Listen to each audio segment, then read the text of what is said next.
Recently মার্কেটে একটা খুব কথা চলছে যে দাঁড়িয়ে দাঁড়িয়ে জল খেলে নাকি সেই জলটা হাঁটুর মধ্যে জমা হয় এবং তারপরে আর্থ্রাইটিস হয়। আসলে কথাটা কি ঠিক? একদম না।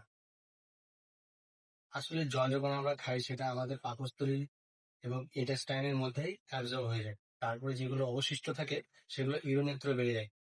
তাহলে এই কথাটা একবারে ঠিক। তাহলে আপনাদের মনে এখন প্রশ্ন আসবে, তাহলে কি দাঁড়িয়ে দাঁড়িয়ে জল খাওয়াটা সেফ? একদম না। কারণ দাঁড়িয়ে দাঁড়িয়ে আপনি যখন জল খাবেন তখন সেই জলটা ডাইরেক্টলি আপনার পাকস্থলীর যে স্মুথ মাসেলগুলো রয়েছে সেগুলোতে আঘাত করবে, ফলে পাকস্থলীর স্মুথ মাসেলগুলো ছিঁড়ে যেতে পারে। এর জন্য আপনার ভবিষ্যতে গ্যাস্ট্রিক আলসার হতে পারে। তাহলে কি করে জল খাবেন?